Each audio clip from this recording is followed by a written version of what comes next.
3 जन्म से घुमा रहे, आज छोड़ूंगा नहीं, बिना चरण धोए तो नाव में बैठाऊंगा ही नहीं। और दूसरी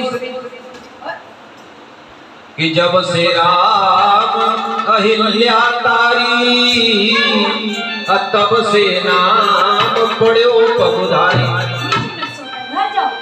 बोला धोने का वो तो जो मैं तपस्या कर रहा था वो तो बात बराबर, लेकिन तुम्हारे चरण में जादू है। तुम्हारे चरण की धूल लगने से पत्थर जो है जो नारी बन जाती है।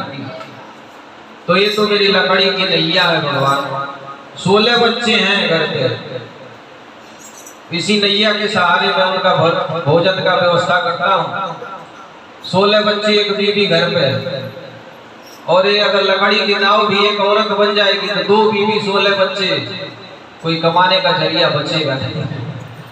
तो इसलिए बिना चरण धोए में भगवान बोले कोई बात नहीं भाई, चरण धो लो। तो उसमें कोई बोला कि भगवान को केवट से विनती करने की क्या जरूरत है, केवट हमको पार कर दो। जो भगवान ने राजा बलि को बामन रूप का रूप रख के 52 अंगुर का बन के गए थे बलि के पास, और बोले 3 कदम हमको जमीन ले लो महाराज। राजा बलि बोले 3 नहीं 50 कदम ले लो, बोले इतना छोटा सा है 3 कदम इतना तो जाएगा। 3 कदम जमीन मांग रहा है।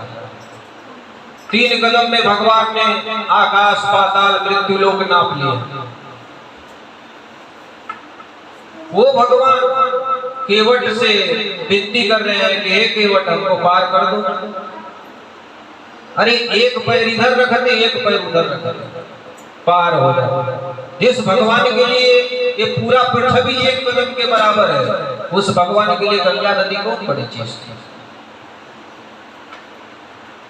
लेकिन केवट को 3 जन्म से था चरण धोने की आस, लेकिन जो नाव बनी थी, जिस लकड़ी की नाव बनी थी, वो लकड़ी कौन था। भगवान को याद आया कि अरे ऐसे नहीं, आवा चित्र से न कर ध्याना, मागी नाव न केवट आना। चित्रसेन कौन था। एक बार की बात है, इंद्र का सभा लगा हुआ था, उसमें दुर्वासा ऋषि आया। दुर्वासा ऋषि मतलब अत्यंत क्रोधी, थोड़ा भी उनकी सेवा में चूक हुआ तो श्राप लग गया। सब लोगों ने दुर्वासा ऋषि को उठ करके साष्टांग प्रणाम किया, लेकिन चित्रसेन गंधर्व राजा जो था वो भूलवश या जैसे भी समझे वो प्रणाम नहीं किया। दुर्वासा ऋषि ने श्राप दे दिया कि जा, तेरे में इतना भी बुद्धि नहीं है कि अपने से बड़ों का कैसे सम्मान किया जाता है, जा तू जड़ हो। जड़ माने पेड़, जा तू पेड़ बन जा। मुनि का श्राप है, पेड़ बनना है। चित्रसेन गंधर्व जो था दुर्वासा ऋषि के चरणों को पकड़ लेता है कि हे प्रभु माफ कर दीजिए, हमको गलती हो गई हमसे। दुर्वासा ऋषि बोले कि श्राप तो लगेगा, पेड़ तो तुम बनोगे, लेकिन तुम्हारे बोल रहे हो तो उद्धार का रास्ता बता देना। बोले कैसे उद्धार होगा। तो आगे जब त्रेता जुग गई है, विष्णु जगत में राम कहीं है, और केवट तुम काज वही कतई है, और ले जा तुम्हारी नाव बनी है, और नैया पे प्रभु का बिठलई है, तब हुई है तुम्हारो कल्याण, मागी नाव न केवट आना। वो चित्रसेन गंधर्व भी तो बैठा है, उसको भी तो उद्धार करना है। और जब केवट चरण धोने की बात कर रहा है तो रामायण में एक चौपाई है कि सोनी केवट के बने प्रेम लपेटे अटपटे, बिहसे करुणाए चितई जानकी लंक। सुन केवट के बैन, केवट की बात को सुन करके राम जो है मुस्करा रहे, मुस्करा रहे, वो भी राम सीता और लक्ष्मण की तरफ देख कर। तो अगर कोई भी आदमी बैठे बैठे मुस्करा रहा हो, खड़े खड़े मुस्करा रहा हो, तो अगला जरूर पूछेगा कि क्या बात है भाई, क्यों मुस्करा रहे। कुछ तो उसके अंदर बात आई होगी, वो ही मुस्कराएगा। अकेले भी दो आदमी बात कर रहे हैं, हंस रहे हैं, उसकी बात अलग है, लेकिन अकेले में कोई मुस्करा रहा है तो उसके अंदर कुछ बात आई होगी कि वही सोच के वो अकेले अकेले हंस रहा है, अकेले अकेले मुस्कुरा रहा है। तो भगवान लक्ष्मण और सीता को देख करके मुस्कुरा रहे हैं। तो क्यों मुस्कुरा रहे हैं? ऐसे कोई पूछ बैठा कि भगवान मुस्कुराए क्यों? तो मुस्कुराने का कारण, जब रामचंद्र जी का शादी होकर के सीता जी मतलब अयोध्या में आती हैं, तो देखती हैं कि लक्ष्मण भैया सुबह उठते हैं और भगवान राम का चरण धोते। नियम है कि सुबह उठना और भगवान का चरण धोना। सीता जी सोची ये अधिकार तो पत्नी का होना चाहिए, लेकिन लक्ष्मण जी से कहूं कैसे? सोच रही है कैसे कहूं, क्या करूं। ऐसे में होली का त्योहार आता है। होली का त्योहार आता है, चारों भैया सीता जी के साथ होली खेल रहे हैं। लक्ष्मण जी पिचकारी मारते हैं सीता जी को, तो सीता जी बोलती हैं रुको रुको रुको लक्ष्मण। बोले क्या हुआ? होली है तो होली नहीं खेलेंगे?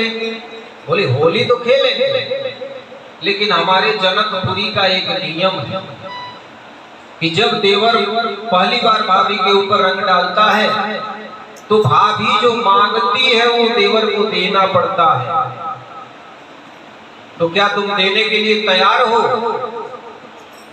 लक्ष्मण बोले भाभी तुम जो चाहो मांग लो, मैं देने के लिए तैयार हूं। सीता जी बोली ऐसे नहीं, ऐसे नहीं मांगूंगी, तुम वचन दो। तो लक्ष्मण जी बोले तुम्हें तो मालूम ही है कि रघुकुल रीति सदा चली आई, प्राण जाई पर वचन न जाई। बोली भाभी तुम्हें तो मालूम ही है कि रघुकुल की ये नीति है कि प्राण जाए पर वचन न जाई। मैं जो बोल दिया बोल दिया। बोले नहीं, त्रिवचा दो कि जो मैं मांगूंगी वो देना पड़ेगा। लक्ष्मण बोले भाई मैं 3 बार बोलता हूं कि जो मांगोगी वो मैं दे दूंगा। सीता जी बोली कि अब तक भगवान राम का चरण सुबह आप धोते थे, आज से ये अधिकार मेरा होगा, मुझे यही मानना। लक्ष्मण जी ये बात सुन करके उनको चक्कर जैसा आ गया, मूर्छित जैसे हो गए। तो यही बात सोच करके भगवान राम मुस्कुराए कि जब चरण धोने की बात लक्ष्मण जी से सीता ने मांगा था चरण धोने को, तो लक्ष्मण जी बेहोश जैसे हो गए थे। तो आज तो केवट मांग रहा है, कहीं ऐसा होना तो दोनों बेहोश हो गिर जाए। तो इसलिए राम मुस्कुराए। तो केवट से बोलते हैं भाई नाव लाओ।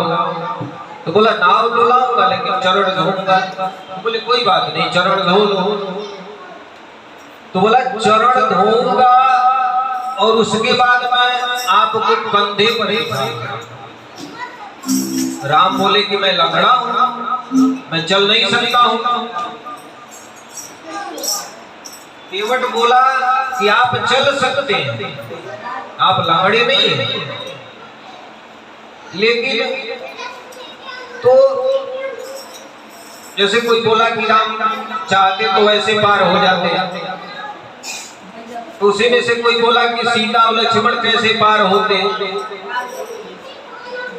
तो शास्त्र में कहा गया है कि आपत्ति काले मर्यादा नास्ति।